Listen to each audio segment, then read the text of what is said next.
Assalamualaikum warahmatullahi wabarakatuh. So guys, welcome back to my channel. Video kiyya har'aatiin qabxiilee abbaa warraa kan kee si dhiisee shamara biraa bira deemuudhaaf qophii irra jiraachuu isaa mul'isan sirriitti sitti hima jechuudha.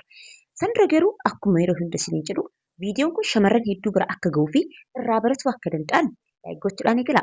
Warroonni haaraa taatan akka inspire subscribe gochuudhaan maatii jaalalaa kanatti ida'amaa isiniin jedhaa. Ceesisa booda deebina.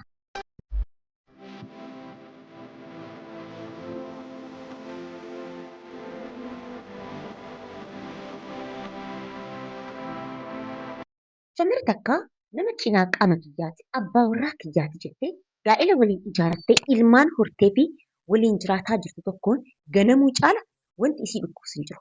Keessattuu ammoo wanti kun randamlii yoo ta'e fakkeenyaaf rakkoon xiqqishuu wayii isaan gidduutti uumamte isiin rakkoon kun ammaa furamti jettee osoo eegaatiin hin jirtu namni kun beekaa namni kun duruu qalbiin isaa ala jirti deemuudhaaf qophaa'ee sababa soqataa jira. So sababa xiqqishuu wanti kun sirrooftee naaf deebi'a jettee osoo ishiin eegaa jirtu. Inni garuu sababa tana akka carraatiitti fayyadamee isii dhiisee bahee shamara biraa wajjin jireenya yoo jalqabu arguu caala wanti isii dhukkubsu hin jiru. So har'a wanti akkanaa kun osoo sirratti hin raawwatamin dura qabxiilee yookiin ammoo wantoota ati isarratti agartu mallattoolee sanniin mallattoolee 11 sitti muudha deema.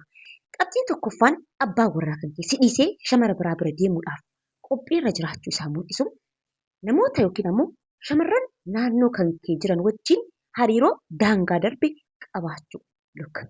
Yeroo hedduu gaa'elli namoota hedduu kan diigamu namoota fagoo jiranii miti. Namoota nu cinaa jiran hiriyoottan keenya waliin guddanne waliin dalanne jennee namoota jaalannuu fi kabajnuun manni keenya diigameetiin argina.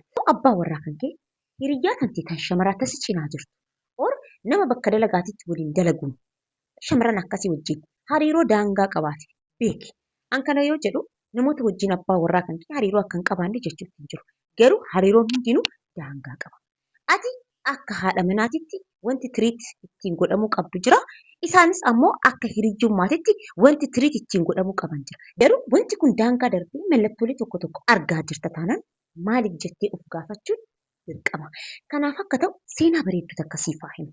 Wanti kun Itoophiyaa keessatti raawwatame. Hiriyyoon lamaan waliin naannoo tokkotti dhalatanii waliin guddatanii biizinasa wayii waliin ijaaratanii waliin hojjechuu jalqaban. Egaa kana keessa osoo jiran hiriyyaan isii taquuxxisuu sun dhiirri tokko gaa'elaaf isii barbaadee jireenya qadaafatti osoo taangafaatu jirtu jechuudha. So hiriyyaan isii quxxisuu tun taangafaa tana akka obboleettiitti akka haadhaatti isii ilaalti waan ta'eef jireenya isii keessatti isii galchite. Waa'ee gaa'ela isii kan mari'attu isiini. Mana isii hunda keessa isii gola isii hunda akka isiin beektu carraa banteef. Garuu wanti kun adadaan jijjiiramaa qaawwi tokko tokko mana keessatti uumamuu jalqaba. Abbaan warraa isii sa'aatii silaa isii wajjin dabarsu san hunda irraa fuudhee yookiin qoodee hiriyyaa isii tanaaf sheeru gochuu jalqaba. Bakka waliin ta'anitti haadha manaa isaa akka waan hin jirretti isii laakkaa hiriyyaa isii wajjin taphataa hin nyaata. Even jetti haati seenaa kanaa kun. Akka waan ani mana keessa hin jirretti, akka waan mana keessa hojjettuun hin jirretti kushiinaa deemtee nyaata hunda isaaf bilcheessuu jalqabde. Innis ka'anii fi hojjettuun tiyya hojjennu caala ka isii san jaalatee isii jajjabeessaa ka isii san nyaachuu jalqabe. Uffata isaa isaaf maraxuus jalqabde. Bakka hirribaa keenya dhayitee waan inni qabatee isaaf bahu hunda isaaf qopheessuu jalqabde. Beekaa haganaa isii jireenya isii keessa seentu kana mucattiin tun dammaquu qabdi ture. Haa ta'u garuu waan isii jaalattuuf jecha wantoota mallattoolee argaa jirtu kana ustee bira lufte. Faayinaalii maaltu ta'e abbaan warraa isii mucattii sana wajjin hariiroo jalqaba. Innaa haati warraa isaas waan kana beektii dhumarratti. So maal jettiini kanaan booda mana kiyya akka hin finne jettee abbaa warraatitti himti. Abbaan warraa garuu already qalbiin isaa bahee jira waan ta'eef manni kun kan kee qofaa miti.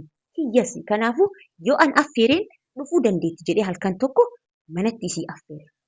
Yeroo kana hojjettuudhaan bakka isii raftu qopheessii fi jedheen haati manaa beekaa achuma taa'aa jirti. Irbaanni dhiyaatee hiriyyaanii fi abbaan warraa waliin kolfaa irbaata nyaatan. Haati manaa garuu ilma wajjin teettee keessa kiyyatti boohaatiin ture waan kana yoo argu jette haati seenaa kanaa kun yeroo dubbattu.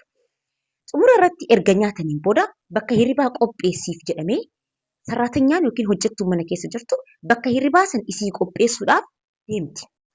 Egaa kana keessatti haati manaa aarii fi xiiqiidhaan guutamtee gara kushiinaa deemuudhaan aanan abiddarra turee fi zayitii abiddarratti wayiin bilchaataa ture fuutee mucattii hiriyyaa isii kanarratti jissiti. Yeroo kana poolisiin dhufee waan kana gidduu seenee haati manaa tun tawaa hedduun miidhamte tun mucattii tanarratti fuula isii irratti waan kana jissitee jedhamtee mana hidhaatitti darbamte. Daa'imni isiin guddisaatiin turte maatiitti kenname. Abbaan warraa isii ammoo bakka isiin hidhamtetti hiikkaa yookiin ammoo gaa'ila san diigee bahee hiriyyaa isii san fuudhe. Seenaan kun seenaa dhugaa shamar takkaati. Amma seenaa kana gara jireenya kan keetiitti as fidi. Abbaan warraa kan kee, hiriyyaa kan kee yookiin bakka dalagaattis ta'ee bakka garagaraatti shamarran naannoo keessan jiran wajjin hariiroo daangaa darbee qabaataa jira taanaan namni kun mana kan keetii bahuudhaaf ulaa qopheeffateera waan ta'eef obboleettii tiyya of eeggannoo gochuudhaaf yaali. Qabxiin lammaffaan abbaa warraa kan kee si dhiisee deemuudhaaf daandii irra jiraachuu isaa mul'isu ammoo mana tokko keessa jiraataa osoo wal beektan wal wallaaltu. Namni kun adaduma adadaan sirraa fagaataa kan jiru. Akka nama kaleessa waliin dabarsitanii akka warra abbaa warraatiif haadha warraatiitti osoo hin taane akka nama haaraa har'a wal argitaniitti mana keessa tiriit wal gochuu jalqabdu. Yeroo waliin haasoftan, yeroo waliin taphattan, yeroon qara akka faamiliitiitti waliin sheer gootan hundi xiqqaataatiin. Yeroo hundaa sirraa fagaachuudhaaf sababa soqata. Ala yoo ta'e dalagannatti guddatee maatii biran turee, hiriyyaa biran turee, fiildii deeme jedha. Amaloota duraan hin qabne hunda sitti as guuruu jalqaba. Mana keessa yoo jiraattan ammoo yeroo duraan si wajjin dabarsan dhiisee meebii bilbila isaa wajjin meebii hirriba isaa dabarsuudhaan waan akkanaatiin yeroo si wajjin dabarsu san qusachuu jalqaba. Qabxiin sadaffaan abbaan warraa kan kee qalbiin isaa ala jiraachuu fi si dhiisee godaanuudhaaf qophiirra jiraachuu isaa mul'isu ammoo haasaa xiqqeessa. Si wajjin haasa'uu, kolfuu, taphachuu duraan waliin dabarsaa turtan san ammatti sheer gochuu hin barbaadu. Ati haasaa dheeraa wayii itti haasoftee inni waan xiqqishuu gabaabduu wayii siif deebisa. Fuulli isaa hin hiikkatu. Yeroo hundaa cifgiggibaala fiiti. Waan nama kolfisiisu, waan nama gammachiisu ati itti himaa inni garuu qalbiin isaa, miirri isaa si bira hin jiru waan ta'eef miira gammachuu yookiin miira taphaatii fi miira kolfaa irratti hin agartu. Waa hunda keessattuu kan puush godhu si taata. Gaa'ila kana itti fufsiisuun itti gaafatamummaa kan ta'e ta'a. Baay'ee biratti akka qabxiitti wanti akkanaaf qabatan barbaadu dhiirri tokko gaa'ila keessatti yeroo hiriyyummaa jaalallee san hin jenne gaa'ila keessa osoo jiru dhiirri tokko si wajjin jiraachuu nuffeera taanaan ooredii gaa'ila kana darbee yookiin dhiitee keessaa ba'uu barbaada taanaan fakkeessaa si wajjin jiraatu obboleettii. Gilsuun nu miniqrish sin barbaadu nin deemaa jedhee ifaan ifatti sin jiru. Shamarran garuu fakkeessituudha. Waan kana sin jedheef sirriitti siif ibsa. Shamarri takka abbaa manaa isiitti mufattee waa hedduun akka inni sirraa'uuf isaaf xaartee namni kun even sirraa'uu didee mucattiin tun mucaa kana wajjin jiraachuu irraayyuu abdii kutattee osoo jiraattee fi garuu ammoo ilmaan isiitiif jecha maatii isii kakaleessa dabaalanii manaa isii baasaniif jecha hawaasni maal naan jedhaaf jecha jireenya kiyya kana diigee yoo bahe yoo bor maaltu na mudataaf jecha osoo dhiira tokko jibbitu fakkeessitee isa faana jiraatti. ይሄ የሴት ልጅ ጥበብ ነው። ሴቶች ባይዘወይ ጥበበኞች ነን። እንዴት ነገሮችን ማስቀጠል እንዳለብን በደንብ እናውቃለን። ይርገሩ አከሲም ሀሳ ይሳራ ቁሰና ኢኒ ዋ ሁንደ ኬሰት ቀቡራ ይሄ ጭፍ ግግ ካለው ፊቱ ከነ ሁንደ ዱብስቴ ነምኒ ኩን ሲወጂን ጅራቹ አከን ፌኔፊ ገዲ በሄ ሸመረ ብራውጂን ሀሪሮ ኬሰ ገሉ አከበርባዴ ስርቹ ባቹ ደንዴሳ ቀብቲን አርፈፋና ባውራ ከንዲ si dhiisee yookiin gaa'ila kan dhiisee bahuudhaaf shamara biraa wajjin jiraachuudhaaf qophiirra jiraachuu isaa mul'isu ammoo akka dargaggeessaatti of qaqqabuu jalqaba. Kana yeroo hin jedhu ijoolleen dhiiraa of qaqqabuu hin qabani jechuu kiyyaan irra deddeebisees dubbadheera. Dhiirri of qaqqabu baay'ee namatti tola, nama gammachiisa. Haa ta'u malee gaa'ila keessa waggaa hedduu waliin jiraattanii amala haaraa kanaan dura irratti argitee hin beekne yeroo takkaan ka'ee hojii jijjiiramu. Yeroo takkaan ka'ee waan kaleessa ati irratti agartee waggaa meeqa gaafa waliin jiraatan irratti agartee hin beekne tokko sababuma tokkoon alatti sababa si'iif hin galiniin alatti namni kun tiriit of gochuu jalqabaa jira taanaan sababni kun si'iif galuu dhabe malee isaaf sirriitti galee jira.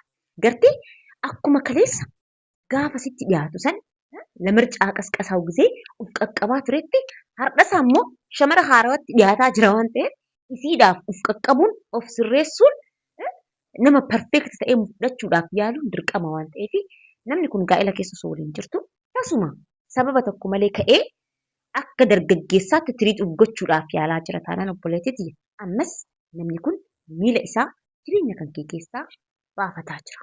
Qabxiin shanaffaan abbaa warraa kan kee si dhiisee shamara biraa bira deemuudhaaf qophiirra jiraachuu isaa mul'isu ammoo yeroo hundaa roorroo haasa'a. Waan ati gaafattu hunda keessatti mallaqa hin qabu siin jira. Kana yeroo jedhu yeroo tokko tokko jireenya keessatti gitiin turuun nama mudachuu dandeetti. Dalagaanis yeroo hunda namaa iftee namaa guuttee namni dalagaa jechuudha. Haa ta'u malee dalagaan kama durii san ta'ee at least waanuma xixiqqoo mana keessatti siif ta'uudhaan qabu san hunda sirraa hir'isee yeroo hunda roorroo sitti taasaa jiru taanaan ani hin qabu eessaa fida akkas ta'a dur barsii fidaatiin hin jira. Amma wanti haarofni akka inni sii fiduu hin dandeenye isa taasise maalidha jettee of gaafachuun dirqama. Gartee waan ati gaafattu hunda keessatti hin qabu jedhaa fuula guuraa sirraa dheessuu jalqaba. As biratti dhugaadha baay'ee hin qabuun isaa dhugaadha. Miknyaatuun tokkoffaa of qaqqabaa jira. Akka duraan invest ofirratti hin goone sanitti akka haarawaatti dargaggeessa of godhuudhaaf invest of godhaa jira. Kunis mallaqa isaa san hamma tokko ni qisaasa. Kara biraatiin ammoo mucattii haarawa tana wajjin yeroo wal argan waa hedduu jira. Isiidhaaf waan godhu jira. Yeroo wal argan waan baasutu jira. Mallaqni duraan mana kan keetiif qofa invest godhamaa ture sun amma bakka sadii citaa jira. Takka mana kan keetiif, takka isaaf, takka ammoo shamara haaraa jireenya wajjin eegaluudhaaf deemu. Agartee mallaqni bakka sadii citu tun ammoo akka inni mallaqa gahaa ta'e mana isaatiif hin baafne isa taasisa. So abbaa warraa kan sababa tokko malee osoo dalagaan kama durii taateetiin hin jirtu osoo akkuma duriititti mallaqa argataa jiru. Lafumaa ol ka'ee mallaqa hin qabu hin arganne akkas ta'e jedhee yeroo hunda roorroo sitti haasaa jira taanaan obboleettii ammas namni kun miilli isaa mana kan keetii fagaataa jira waan ta'eef dammaqii. Qabxiin jaaffaan abbaa warraa kan kee shamara biraa deemuudhaaf qophiirra jiraachuu isaa mul'isu ammoo rakkoolee jireenya keessan keessatti isin mudatu si faana furuu ibsa. Gartee gaa'ela keessa rakkoo hedduu nama mudata. Meebii ilmaan qabaattanii ilmaan kan kee wajjin, jireenya kan kee wajjin, maatii kan kee wajjin guyyaa guyyaan waa hedduutu nama mudata. Kana ammoo akka nama lamaatitti, akka haadhaaf warraatiif, abbaa warraatitti itti gaafatamummaa fudhattanii rakkoolee isinitti dhufan san nama lamaaf furuudhaaf dirqama qabdu. Ispeeshaalee ammoo inni si caala dirqama qaba akka abbaa warraatti jechuudha. Kun ta'ee osoo jiru namni kun rakkoolee dhufan hundaa itti gaafatamummaa isaa sirriitti fe'aa jira taanaan. Ati akka haadha manaatitti silaa tiriit godhamtu tun achi garagalii taatee inni harka dhiqatee rakkoo hunda keessaayyuu bahee ati waa hundatti faana cinqamaa jirta taanaan obboleettii. Even ati cinqamuu qofa iyyuu miti. Even yeroo tokko tokko rakkoo wayiitu yoo uumamu akka waan ati sababaa taateetitti. Miknyaatuun ይህን ነገር እንደ ሪስፖንሲቢሊቲ አንቺ እንድትሸከሚው akka ati baadhattu waan barbaaduuf sababuma soqaa wanti kun akka sababa kan keetiin uumame sitti godhee sitti achi garagalchuu yaada. አንቺ ራስሽን ህሊናሽን እንድትወቅሽ ሊያደርግሽ ይሞክራል.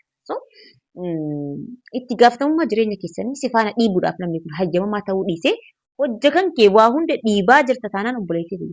Inni gaara jireenyaa si faana dhiibuu dhiisee biraa wajjin dhiibuudhaaf qophii jira waan ta'eef waan akkanaa kana keessas yoo jiraatte gaarii dhaabadhuuti of gaafadhu. Qabxiin saddeettaffaan abbaa warraa kan kee si dhiisee shamara biraa bira deemuudhaaf qophiirra jiraachuu isaa mul'isu ammoo tanaan dura hariiroo saalaa shamara biraa wajjin yoo qabaate. Kana yoo jedhu sirriitti na caqasaa. Yeroo tokko tokko gaa'ela keessatti dogongoreen uumu. Abbaa warraa kan kee meebii shamara biraa wajjin hariiroo wayii keessa seenee isa agartee haa ta'u garuu gaa'elli kun akka hin diigamneef akka maatiin kan kee hin facaaneef keessattuu ilmaan yoo qabaate ilmaan kan keetiif jecha dhiifama gooteefii ta'uu danda'a. Yeroo wanti ati beekuu qabdu dogongorri gaafa duraatiif namatti ulfaatti.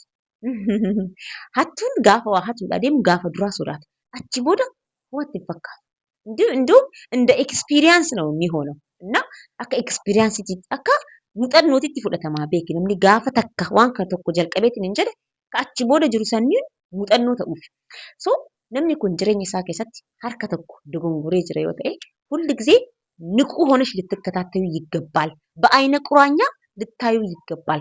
ሰንተው ደባቴ በቃ ደጎንጎረ ከሌሳራ sirraa'ee jira jettee guutumaan guututti babal'ifattee taa'aa jirta taanaan iddoo kana keessatti wanti mudatuu malu hin beekamu waan ta'eef dogongoroonni akkanaa tanaan dura uumamanii turan yoo ta'e istiin wanti kun deebi'ee uumamuudhaaf carraa qaba waan ta'eef ija takkaan ilaaluun gaariidha. Fakkiin kurnaffaan abbaa warraa keessi dhiisee shamara biraa bira deemuudhaaf qophiirra jiraachuu isaa mul'isu ammoo yeroo isaa hunda si dhiisee ijoollee isaa wajjin qofa dabarsuu jalqaba. Yeroo akkana kanaatti maal yaaddaa? Waaw abbaan warraa kiyya ijoollee isaa hin jaalata. Kanaaf isaan tiriit gochuudhaaf yaalaa jira jettee waan akkanaa kana sammuu kan keessa bulfachuu jalqabda. Kun dogongora guddaadha. Luka obboleettiiti. Namni kun ijoollee isaa dura si argate. Isin maatiidha. Maatii jechaan ammoo ijoollee isaa qofaa miti.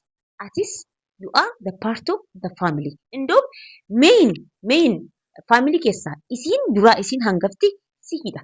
Isaanii akka ijoolleetitti yeroo isaaniif qabaate siif ammoo akka haadha manaatitti yeroo siif qabaachuudha qaba. Kun ta'uu baate ati yeroo haadha manummaa dhabdee inni yeroo isaa hunda ijoollee isaa wajjin dabarsaa istireet gara hirriba isaatiitti deemaa jira taanaan obboleettiiti as birattis gadi dhaabattee of gaafachuun dirqama. Namni kun ijoollee isaatiif yaadee qofa osoo hin taane maybe gaa'ela kana keessaa bahuudhaaf barbaade garuu ammoo takka ijoolleen akka itti mufanneef. Lama ammoo waaw inni bara abbaa gaariidha ijoollee isaa akkanatti tiriit godhanii bor akka isaaf haasayan waan barbaaduuf yeroo isaa kana itti fayyadamaa jira. Kanaafuu wantoonni akkanaaf mana kan kee keessa jiru taanaan sirriitti of ilaali. Qabxiin 11ffaan abbaa warraa kan kee si dhiisee godaanuudhaaf qophiirra jiraachuu isaa mul'isu ammoo karoora gurguddoo jireenya isaa sirraa dho'isuu jalqaba. Yookiin ammoo wanta tokko yeroo raawwachuudhaaf deemu waan akkanaa kana osoo goone jedhee si wajjin mari'achuu dhiiseet erga waan san godhee booda bar waan akkanaa kana godhee jedhee dhufeetiin sitti. Luqaas biratti yoo barbaadde fudhadhu yoo barbaadde dhiisiidha dubbiin beete inni already godhee jira waan ta'eef. Osoo filannoo kan kee baruu barbaade wanti kun osoo hin ta'in dura dursee si mari'achiisa ture. Kanaafuu murtee gurguddoo jireenya keessanii kan waliin isin murteessuudha qabdan. By the way akka seeraatitti abbaa warraatiif haati warraa mallaqa qarshii 500 ol yoo qabaatan mallaqa qarshii 500 san sochoosuudhaaf የሁለትዮሽ ፍቃድ ያስፈልጋል። Yookiin ammoo qaamni lachuu hayyamamaa ta'uudha qaba. Mallaqa qarshii 500 xiqqishuu tana sochoosuudhaaf akka heera Itoophiyaatitti abbaan manaatiif haati manaa waliin mari'atanii ta'uu qaba. Abbaan warraa kan kee osoo siin hin mari'atin qarshii 500 fuudhee obboleessa isaatiif liqeessuudha hin danda'u jedha seerri biyyattii. Kun ta'eetiin osoo jiru inni kun karoorota guguddaa jireenya keessan keessatti daandii yookiin ammoo kallattii jireenya keessanii jijjiiruudha danda'an hojii isaa osoo siin hin mari'atin hojjetaa jira yookiin ammoo waan san godhaa jira taanaan ammas gadi dhaabattee of gaafachuun dirqama. Qabxiin 11ffaa fi inni xumuraa abbaan manaa kan ta'e ammas si dhiisee deemuudhaaf qophiirra jiraachuu isaa mul'isu ammoo si dhiisee namoota birootiif dursa kennuu jalqaba. Agartee ati haadha manaa isaati. Cinaa qaama isaa. Jireenya isaa keessatti si caala, si'ii fi ilmaan isaa caala wanti silaa dursuudha qaba jedhamu tokkollee hin jiru. Haa ta'u malee namni kun gaafa qalbiin isaa ala isa baate, gaafa mana kan kee akka mana lammaffaatti ilaaluudha jalqabe wantoonni tokko tokko bakka kan keessatti bu'uudha jalqabu. Yeroo tokko tokko waan baay'ee barbaachisaa ta'eef bilbiltee fi waan akkanaatiif kootu yaatettuun lakki anamma hin danda'u.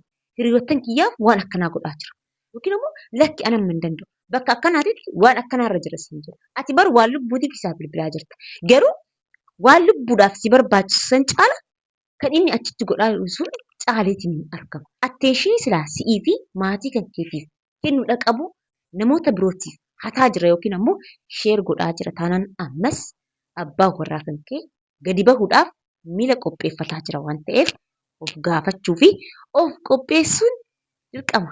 So shamarran gaa'ela keessa jirtanii fi rakkoolee akkanaa kana ani amma qabxii 11 isiniif hime.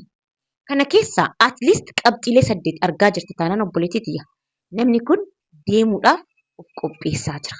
Ani wanti sitti himuu danda'u tokko jiraate dhiirri tokko takkaalutti isaa yoo gadi baate as deebisuudhaaf baay'ee ulfaata. Even osoo ishedheetu asii deebi'ee ammas qalbiin isaa tasgabbooftee si biran taa'u. Maal jennaan already qalbiin isaa baatee jirti waan ta'eef jechuudha. Wanti kun yaga dandeetteen jaarsoliidhaan namoota si cinaa jiranii maatii kan keetiin sirreessuudhaaf yaali. Yoo hin taane immoo at least of qopheessuudhaaf yaali. Waan bor dhufuudhaa danda'u. Randamlee akkasitti hin taane. Waan tasaa ta'ee akka keessi kan kee hin cabne, akka keessi kee hin miidhamne wantoota kana argaa jirta taanaan at least dursiitii of qopheessuudhaaf yaali si jedha. Obboleewwan viidiyoo kiyya kanarraa kanarratti golame yaada qabdan koomentiirra naaf kaa'aa. Akkasumas viidiyoon kun shamarran hedduu keessattuu kan gaa'ela keessa jiran fayyada jettanii yoo yaaddan laayik, koomentii fi sheer gochuu hin dagatinaa. Viidiyoo biraatiin kan wal agaru ta'a. Hangasittuu nagaan naaf tura.